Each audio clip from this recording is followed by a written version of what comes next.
Holy shit, we're holy shit, we're parents. Hey guys, this is your doula Hannah. You're listening to Holy Shit, We're Parents, the podcast where I, as a birthing and early child care professional, talk about making babies, birthing babies, and trying not to lose our minds raising them with my ADHD only child husband, who's never cracked a parenting book, Justin. Hello. How are you? Hello. Good. How are you? Good. Today, this is, I guess, going to be a little mini episode. Might be behind a paywall. I don't know. But we're going to talk Thomas and Friends. Kind of building on a previous episode we did to kind of help parents learn more about maybe stuff their kids are interested in so they can kind of have a bit of more of an active role, I guess. Yeah. In playtime and whatnot. Cool. So, Thomas and Friends. I'm sure a lot of people are very familiar, if not with your kids now from when you were little. But as I'm sure you all have seen in the very beginning, when it opens, we're 2 or 4, we're 6 and 8. And you see that we're based on a book series called the Railway series. Yeah. Which came out in, 1945? Holy shit. I didn't realize it was that old. So that's super unimportant because no kid gives a shit. That's true. I don't even think kids notice that. No. I don't even think I did until we were watching it with our son. I don't think I've noticed it. Yeah. Anyway, it's right in the beginning. Okay. Like as soon as Thomas is coming around the corner and the steam's blowing and whatnot. Anyways, the important stuff kind of starts in 1984. Okay. So that is when it gets picked up to be a TV show. And if you're a millennial or older especially, and you're familiar with Thomas, this is a version you're familiar with the physical train models. Sir Topham Hatt was definitely the Fat Controller. Yeah, that was so funny. Yeah, it was, I think, potentially like narrated by Ringo for a little while. The American version was narrated by George Carlin.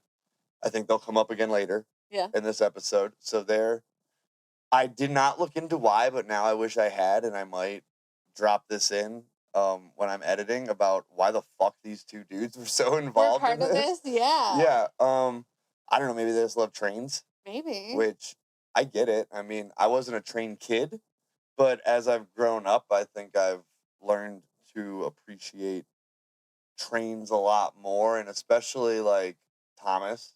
Yeah, and I don't think I ever had toy trains, but I loved Thomas. Me too, and I always loved going places that had the wooden Thomas set. Yeah. You know what I mean? Like, a lot of libraries usually have them, and I feel like every daycare and stuff had them. Yeah. But that wasn't something that we had in the house when we were little, because, again, we weren't, like, train folk. Right. You know what I mean? Whereas now, as I guess you can see if you're watching on video, it is stuff that we have in the house. We actually have quite an extensive collection of Thomas. I'm not sure who does, our son or me, or both of us together, but I don't know, when I find something that they're interested in that I like to, I'm going to jump in. Go all out. So we've got, our Island of Sodor table and a bunch of train stuff and a bunch of different characters, and our son knows all their names, and it's just kind of amazing to see how far he's come since we've started watching it. Yeah. But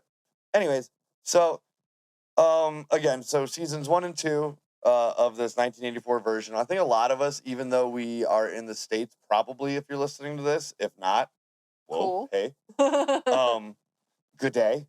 I don't know. I'm gonna assume they're Australian. That's just what I want. I don't know. Okay. All right. Well, if they were, they just stopped. So my bad. So, and I know you're seeing the notes, and I know you're seeing another name that's going to come up in the American version. But first, I was wanting to say, I think we all heard Ringo Starr narrating Thomas the Train as a kid, and didn't know it. Yes. Chances are, if you heard a British dude narrating Thomas, it was probably Ringo. Yeah. That's so funny. Yeah. But I think a lot of us also heard American adaptations of it because, they're so different, English and English.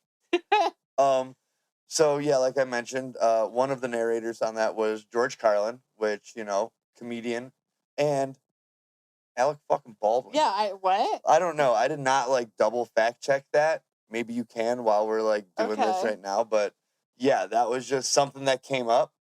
I guess a lot of these are fun facts because some of them could be like dead on and some of them could be exaggerations did. of facts. Of course he did because I said so, right? Seasons 5 and 6. Yeah. 72 episodes. Yeah.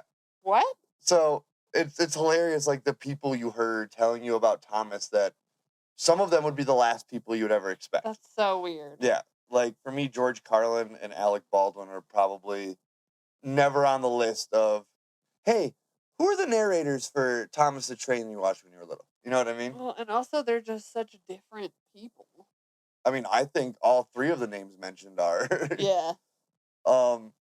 So the tone of that one, and we're gonna go through actually a couple different variations of the show here. Okay. All of them are quite tonally different, which is really cool because it allows you to kind of like hone in on the Thomas experience Yeah. that you want. And then we're also going to kind of get into like what the general recommendations on how you could approach viewing if it's something that your kids aren't into and maybe you would want to encourage them to be into it. Cool. So we'll get into that too. Sweet. Cool. Let's do it. Cool. And I think you will also tell us about Shiny Time Station. which I think a lot of people in the States are probably as, if not more familiar with than just the show itself. Yeah. Because I think that was how a lot of us got exposed to Thomas outside of maybe like a, after school or daycare setting that maybe had physical tapes. Yeah. So Shining Time Station, which I did no research on, so I'm very interested to hear. And it's Shining. Shining Time Station. Not Shiny, which I Shining most Time of my Station. life pretty sure thinking Okay. it was shiny. I thought you were saying I was saying Shiny Time. No. Shining no, I Time. was correcting myself. Oh, okay. Okay, I was like, wait a minute. No, I just had it in my brain for forever that it was shiny. Yeah. Well, Bernstein. Yeah. There we Fucking go. bears. All right. Yeah, so the tone of the early ones, physical models, is generally going to be kind of lessons about teamwork, responsibility, pride, and then consequences that come with that pride. Yeah. A lot. One of the things that I'm not super thrilled about with it is that there's a lot of like be useful, but I think there are different ways that you can kind of like shape that while you're watching it, which we'll get into in a little bit. The original one also just kind of more focused on how like the actual British railway system worked. Yeah, that was pretty cool. Which I, especially as an adult, really enjoy. And I think I enjoyed when I got to see it as a kid too, but maybe just didn't like register because like I don't think I knew there was all these different types. Yeah. Like I don't think I knew there was a UK version and then an American and then Shining Time Station. So like in my head, I think they were all Shining Time Station and Shining Time Station was all Thomas. Yeah, but not the case. Right. Yeah. So that was just a brief touch on classic Thomas. Okay. All the characters primarily going through all these are going to be the same. We'll get into them at the end. Cool. So that's something where kind of once you learn them once, you kind of know them. Their personalities generally carry over with minor changes for what we'll say like are the times. Okay. You know what I mean? And then they're pretty good with like correcting course on how they approach stuff. And actually in the CGI era, which we're going to come into right now, they get a lot more into like inclusivity. Yeah. They go global, and so they do a lot more international travel. Obviously, in the original ones, they were just on They Sodor. did none of that, yeah. Which Sodor, I'm sorry, is the island that primarily Thomas is going to take place on. Yeah. And it's a fictional island. It's not real, but it is located in between the UK and the Isle of Man. Okay. If you were wondering. I was. Yes. So there are some versions that I love when they do this. They'll actually show an aerial, like, cartoon version of Sodor. Yeah. I love when they do that. So just if you were wondering what's around it, there you go. Cool. So CGI version happened in 2009, switched over. Okay. So season 13, which if you're watching on especially Amazon, you will see Classic, Thomas Classic. That's going to be the model version. And then it'll just say Thomas and Friends season 13. Oh, okay. And you're like, what the fuck? Well, that's when the CGI started. Gotcha. And then I'm not sure if like the being bought by Mattel in 2012 has anything to do with how they're broken up on streaming services, but for some reason, all the classic is together, but then the CGI is like, here's a season, here's 4 seasons, here's another season. It's super weird. So yeah, I'm not sure if that has to do with ownership, because Probably. I do think if you look at it, it probably works out to about when Mattel bought it, and then I think either sold or discontinued Okay. the toys, because the wooden toy Thomas trains have been discontinued a couple times, but are currently discontinued. Being said, they're usually fucking super easy to find at thrift stores. Yeah. Don't buy them online because you're gonna run into a lot of weirdo adults. No offense, weirdo adults. I am one, but I understand that a fucking wooden toy train, I don't give a fuck what it is, it's not worth $45. Right. So don't look online, because if your kid sees over your shoulder and it's like, oh my God, there's Percy, and Percy's fucking like $30, like, no. Just Not say, worth it. yeah, we will hunt and we will find them, because they are out there at thrift stores.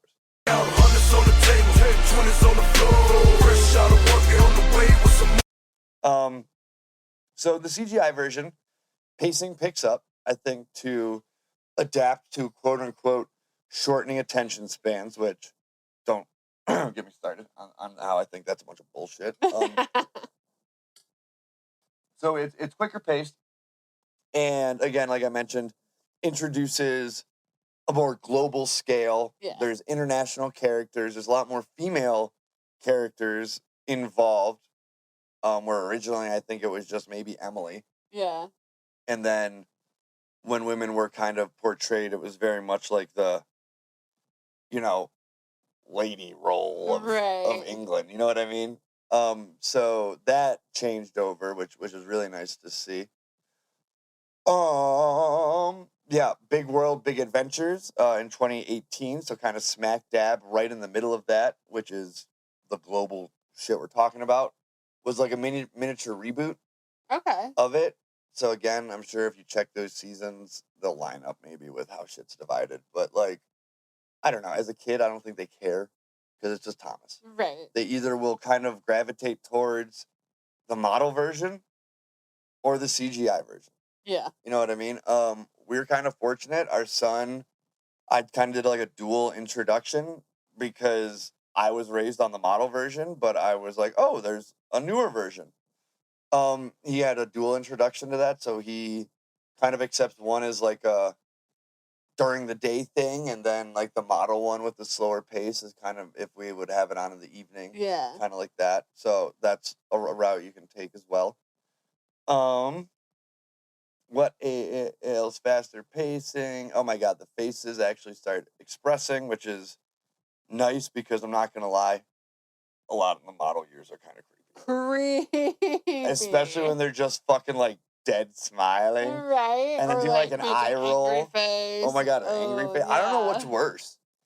Like the like creepy smile or the angry face. Because at least like angry face, like I know what's going on. Right, but the dead smile, it's like, is that Train a serial killer?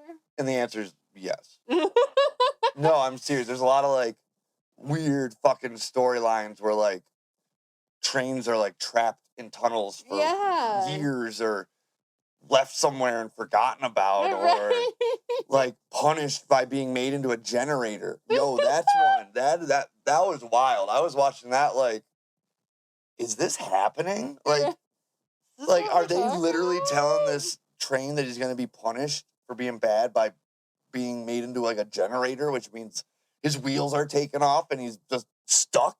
It was just like, fuck. But yeah, that was an episode. So check that shit out.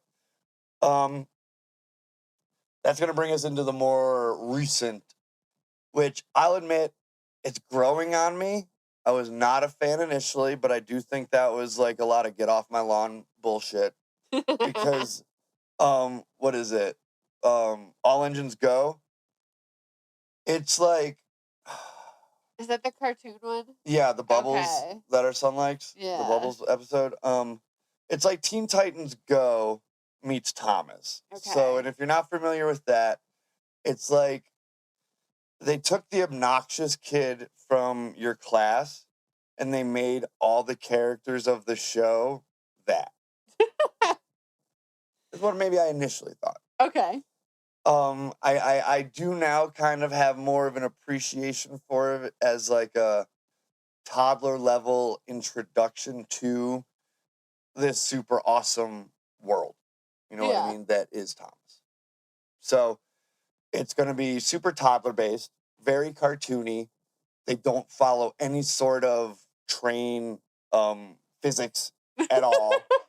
They're literally jumping around, jumping on and off the track. Yeah. You know what I mean? So it's basically just like a cartoon to start to shape minds positively that just so happens to have the characters from Thomas in it. Okay. Yeah. But it is nice for, I mean, it touches on a lot of like peripheral characters that you would not think are like, okay, this kid's kitty cartoon is not gonna like mention this guy. And then you'll Right. see one and be like, oh shit, okay. Like maybe I am a little interested, you know what I Right. mean?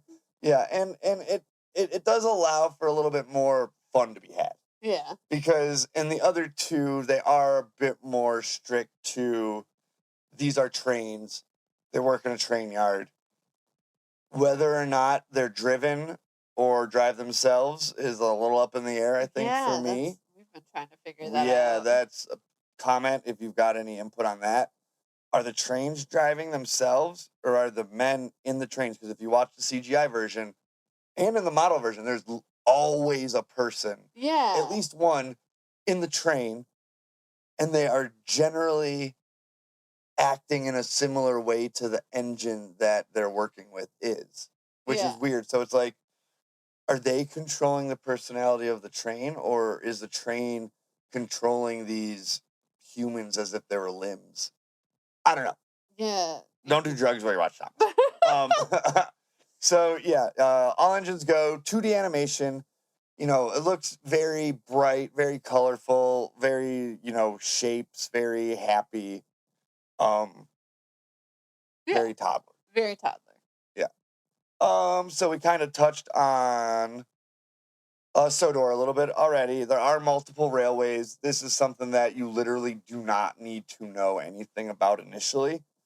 If your kid gets into it, super into it, okay, there's the Northwestern Railway, Narrow Gauge Railway, Skarloey Railway, and the Coldie Fell Mountain Railway. Skarloey is also a character. I'm pretty sure that's the smaller gauge trains that work in like the mines and do a lot of the other, I guess, smaller delivering and shit. Oh, okay. Yeah.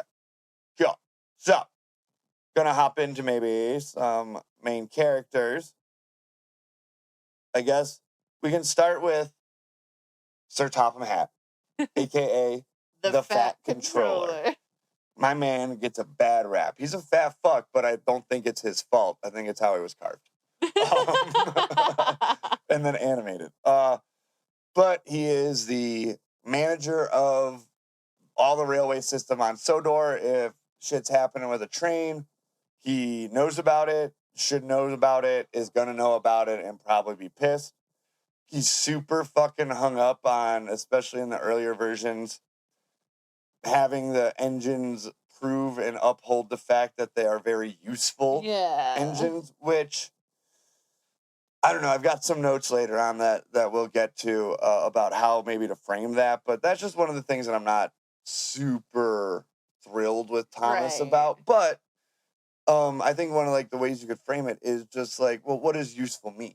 Yeah. You know what I mean? It doesn't have to mean getting a job done. Yeah. It could be productive. helping someone. It could be caring for someone. It could be noticing that your friend was in need, because those are foundations of most of the storylines. That's true. So you can shape it and frame it. And again, if you're not watching TV with your kids, I don't think your kids should be watching TV. Yeah. Especially at an age where they're going to be super interested in Thomas. Yes. You know what I mean? I think you need to watch it with them. I think you need to have an active role in the watching, not just I'm also in here while they're watching it, so we're watching it together. No, I mean, it's like, especially in the earlier ones, it can be difficult to judge emotions, and it can be a really good way to learn emotions. Yeah. So because they're very blunt with how they express themselves, but they use a lot of words that maybe a small child won't understand. Yeah. So you can just say, "Oh, does it look like Thomas is happy or mad right now?" You know what I mean? Yeah. "Oh, does it look like Edward is scared?" You know what I mean? And say things like that so they can start to see these dramatic, exaggerated versions of that emotion to start to learn how they're expressed. And hopefully not be haunted in their nightmares. I mean, yeah, that is ideal. But again, I think if it's something that you are there with them, experiencing together, anything is going to be less likely to be scary. You know what I mean? Even a scary thing. Just those faces, man. Some of them, but the thing, I think that's an adult thing. You know what I mean? Yeah. I think kids We are put that on a them. lot less hung up on like the uncanny valley nature of things, Yeah. which is why they can gravitate so well to like mascots and costume people and things like that, because they're not as thrown off by that like the face.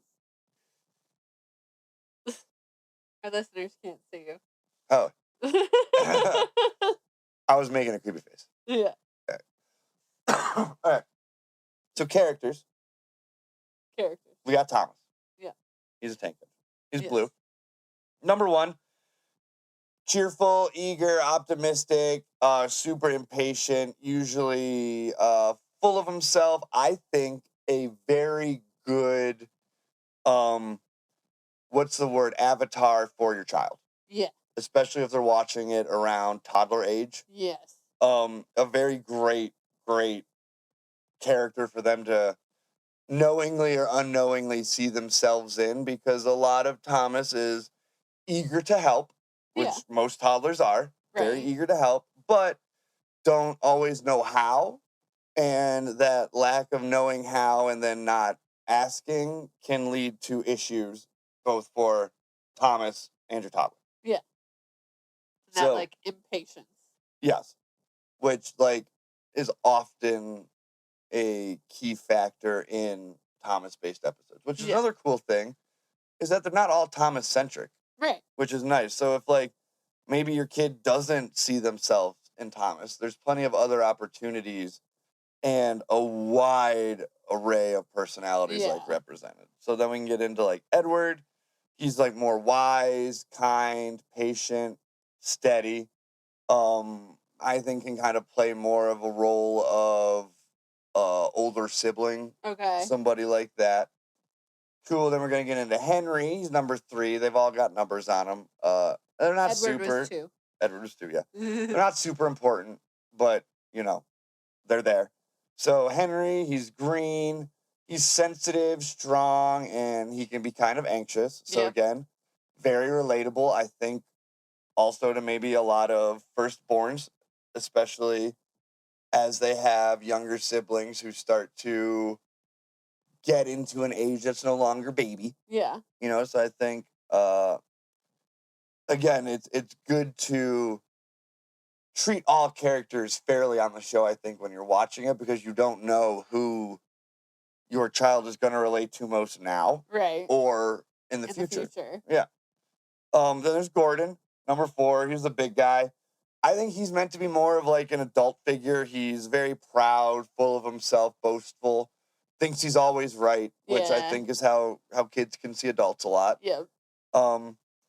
He pulls the express, and that's like the thing he's got a big fucking heart on about, is that he pulls the express. Yeah, and nobody else can do it, which like they can, and they do. And If you don't like Gordon, he gets his fucking comeuppance with some like mainland trains that come over and just fucking house him. So yeah, so there's James, he's red, he's number 5. He's very full of himself and dramatic, and he's concerned about his appearance. So there's a lot of like things based on him needing to get washed or new paint, Yeah. things like that. And he very much feels like, I'm an only child, so sorry, but middle child. You know what I mean? Like wants to be the main character so bad, but isn't. Okay. Like, I'm sorry, middle kids, if that is not you, but it is a lot of them that I know. Because typically a lot of the attention in their eyes is either on the firstborn or the baby. Right. So they're having to, they think, be full of themselves because nobody else is. Okay. You know what I mean? Trying to make things about themselves and make people notice them because they don't Yeah. think it's happening. Be dramatic for that attention. Very James. Okay.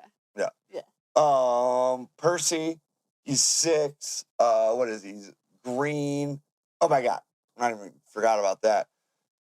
There's all the different types of engines too. So if your child gets into trains from watching this, you can look into all the different like steam trains. There's diesel, there's saddle tanks, there's like the square. Oh shit, I can't remember what they're called. But anyways, you can look into them. Yeah, there's so many. You know what I mean? So we got Percy. Okay, he's innocent, loyal, slightly naive. He's like the baby. He's like, I baby. I don't know. I Percy. I baby. You want me to do what? Go out at night? Oh no. Yeah, that's Percy. So any of like the scary, creepy, haunty episodes are probably Percy heavy. Yeah. Toby. He's square. I don't know. It's in the song.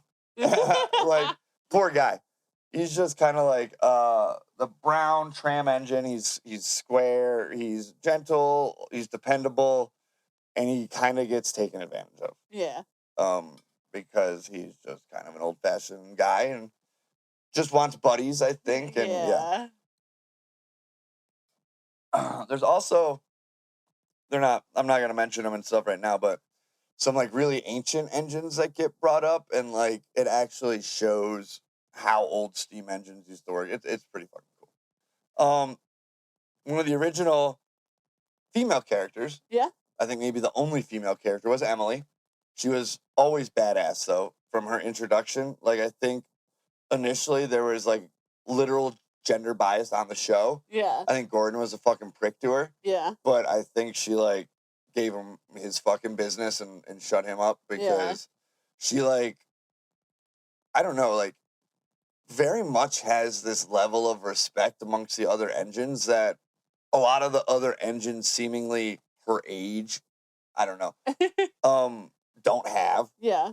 But it's like people like, if Emily says something, like people listen and it's like, oh, Emily, like, you know what I mean? Like act right, which is kind of cool. She's green. She's actually a beautiful engine, I think. Like, not because she's a girl.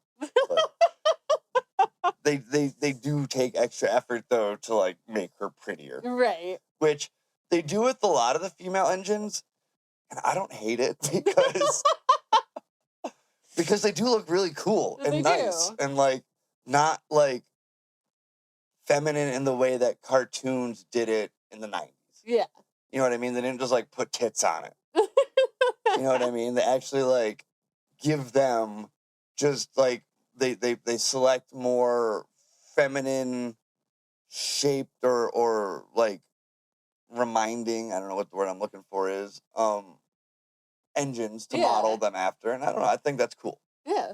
Yeah, I don't know. I'm sorry if that's sexist or not. But Emily is confident, caring, and like organized. Like I said, she's the one who's got her shit together. Yeah. She's the one all the other engines seemingly like want to not look like an idiot in front of, but not because she's a girl, which is interesting. It's like, not it's because like she's smart and knows what she's doing. Exactly, because she's good at what she does. Yeah. And unfortunately, the big like through line is usefulness. She is one of the most useful engines on Sodor, hands down.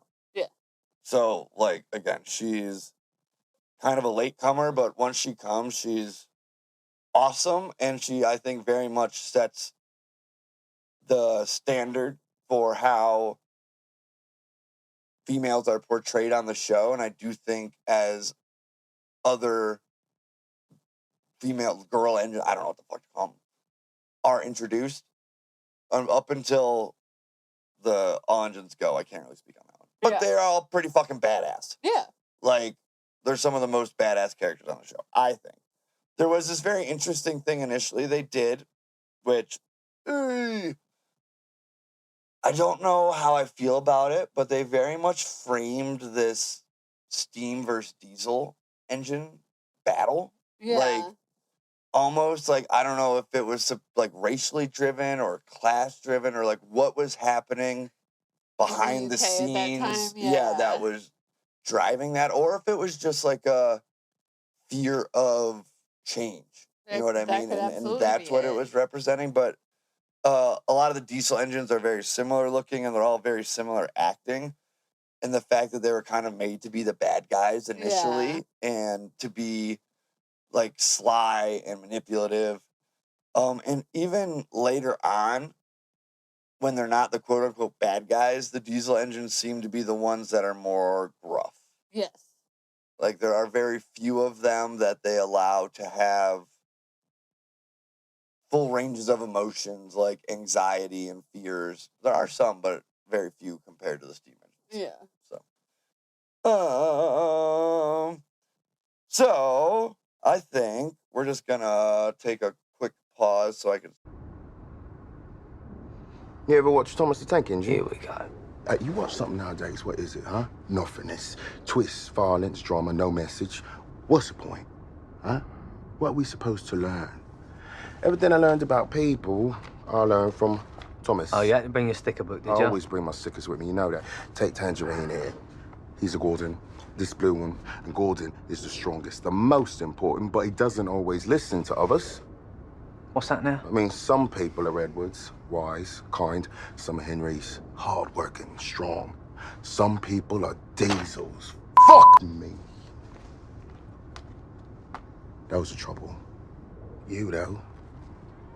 You know, you seem like a Percy. Young, sweet, not ordered. You finished, both of you? Yeah. Okay, we're back. New notes pulled up. I don't know what you're gonna see, or if that's gonna be a hard cut, or maybe you'll hear something. Maybe I'll like slip in something funny Hannah doesn't know we have recorded and stashed somewhere. Who knows? Oh God. So I just wanted to kind of hop into a little, you know, how to get into toddler with with your Thomas. Yes. How to get into Thomas with your toddler. Maybe I shouldn't have lit this before we came back. So again, ages 2 to 3, because obviously, like, a lot of the big things say 24 months is the early time to start screen time, whatnot, whatever. I don't fucking judge. I don't give a shit. It's just what they say, so it's what I'm saying. So this is a good time now that we have All Engines Go. Introduce your kids to All Engines Go. It's fucking fun. It's stupid. It's a good time. There's singing. There's happiness. Like, it's just fucking fun. And again, it kind of like sets the tone for the characters. It makes your kid maybe want more. It's very easy to outgrow, which I kind of like. Yeah. Because also this is a good time to be putting on classic Thomas, especially just like in the background. Like, if you're coloring or whatnot, and like, I don't know, music is a little too distracting or whatever, putting on like classic Thomas in the background is pretty chill, because it's typically a British dude talking super mellow. Occasionally there's some train noises, which are soothing. You know what I mean? So, good place to start, I guess. Things to focus on, because obviously the toddler isn't going to understand all like the complexity of the conversation. But like we mentioned before, they'll recognize the emotions. Yeah. Or it's a good time to help start them recognizing the emotions. So again, it's a good thing to say when you're watching, to point out feelings initially, and then maybe as time goes on, start asking your kids to point out the feelings. Yeah. Say like, oh, is Thomas happy about that decision, or did that scare Percy? You know, things like that. Yeah. You know what I mean? Like, was that very nice of James to do? Stuff like that. I mean, initially start by saying, that's not very nice. You know what I mean? But your kid's going to want to watch the episodes more than once. Yes. So you'll get opportunities, or you'll get to know the characters and get to start doing this in other episodes. But like, don't be afraid to stop the thing, to pause it Yeah. and chat, especially if it's like, you know, like watching with our son. Sometimes he can get a little too into it. And it's just nice to like pause it and talk about what we've been watching so far. What are we seeing? What's happening? Like, hey man, catch me up. Oh man, what's going on? Like, can you tell me? And he does, which is cool, which I like. And it's also cool to just see like, wow, he is retaining this. Or and like it's a weird reminder of like, oh shit, even when I think he's not paying attention. I I also love seeing like what bits of it he is paying attention to versus like what he leaves out in his retelling. That is always cool, yeah. Which has changed since we started watching it. You know what I mean? He's a lot more interested and into the stories now. Yeah, it's cool. And he's not even 3, so like it can happen pretty quick, which is pretty cool. Yes. I mean, they age. Oh, they learn so fast. They really do. Excuse me. All right, so 3 to 5, definitely classic Thomas. Really good. Again, it's not super fast paced. It's not like bright colors. It's not like doing what people think is like overstimulating to kids' brains. And it is good because it can like clearly break down like pride can cause a mistake can cause a consequence, and then a consequence needs to be repaired. Right. And it's very nice to see the episodes clearly constructed in that way. Sorry so much for this being a short episode. Seeing those episodes being constructed very clearly in that way, and the issue of pride being a lot of times that they could have asked for help or waited for help and did not. Yeah. And tried to take on more of a load, a lot of times literally, than they needed to or can. Yeah. And it ends up being bad for no reason. And they usually end up causing much confusion and delay. Yep. Which pisses fucking Sir Topham Hatt to fuck off. Yeah, it does. You have caused much confusion and delay. Yeah.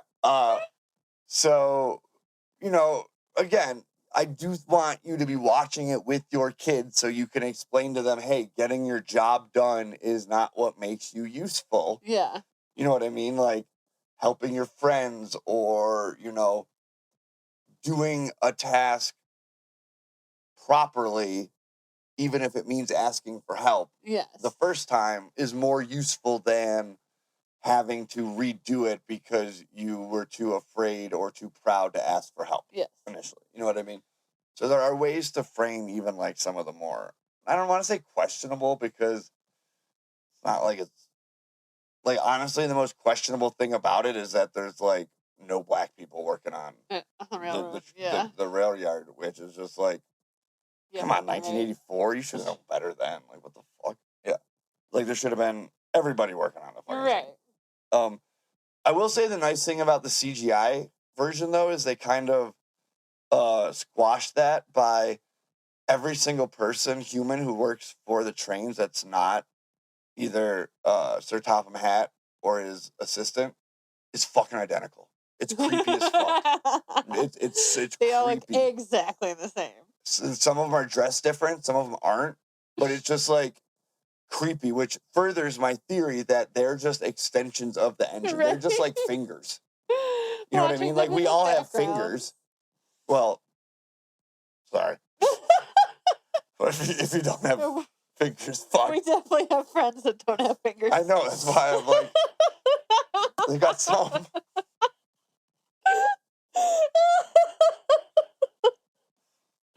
Cool. What? Some of the smartest, most creative people I know don't have all their fingers. That's right. I don't know what the fuck that matters. It doesn't. You backed yourself into that corner. There's no corner. Back to Thomas. Okay. Yeah, so again, after the episodes, check in with your kids. What did we learn? What would you have done? Would you have done stuff differently? Like, was that a good thing to do? Were they being honest? Yada, yada, yada. So again, like, if they're still into it, I mean, I think 5, 6 is also a good time to just throw the CGI one on. Again, it's Yeah. like same general message, but a little more updated, obviously visual and storytelling approach. Okay. And then obviously, once we get international, it's definitely worth having on because there's a lot of cool stories. Yeah, you get to learn a lot. Yeah. So yeah, here's kind of that little bit about the whole steam versus diesel, and how they were originally portrayed as bad. So I guess like things you can like try to frame it is again, change can feel threatening. Yeah. So diesels were coming in and it was a new thing and it was threatening to steam locomotives. So they were portrayed as bad, but that is not the case. Not everything that is new or different is bad, Right. which they do, correct themselves about. So it's a good thing. Yeah.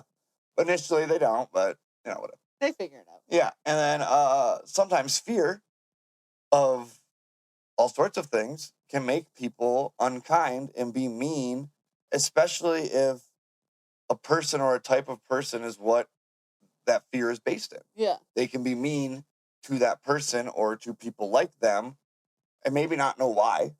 So it's important to explain to your kids that fear of something new, different, or someone new and different is normal, but not a reason to ever judge or be mean Yeah. to someone. And I explain to your kids, people will give you so many fucking reasons to not like them. Yeah. What they look Don't like make up your own. doesn't even need to be on the fucking spectrum.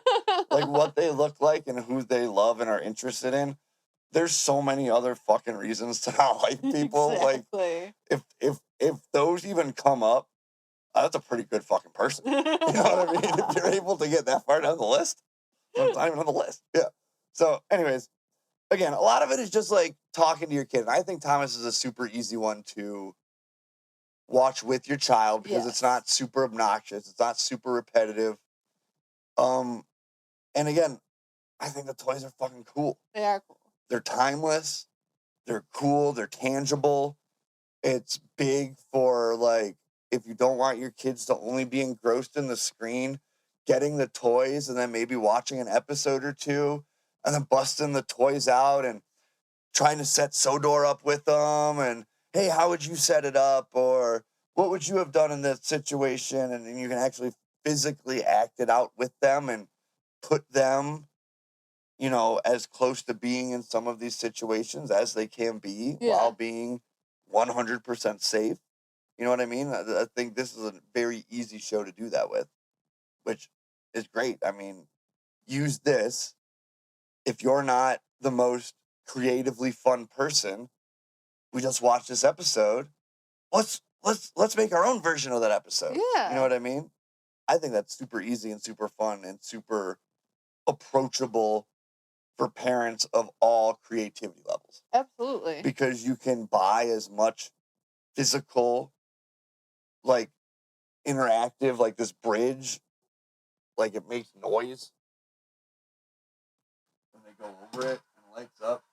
So like you can buy a bunch of interactive stuff, or if you're very imaginative, you can create it with your own mind. So it's like, I think something for everybody. I think there's something for every kid. I think there's characters that every child can like latch onto, and parents, if you sit down and watch it and are honest with yourselves, that you will see yourselves in characters, and sometimes not always the ones you want to. And I think that's good. It is. You can learn a lot about yourself that way. Yeah. And I know you wanted to touch on Bullet Train, a movie that we watched that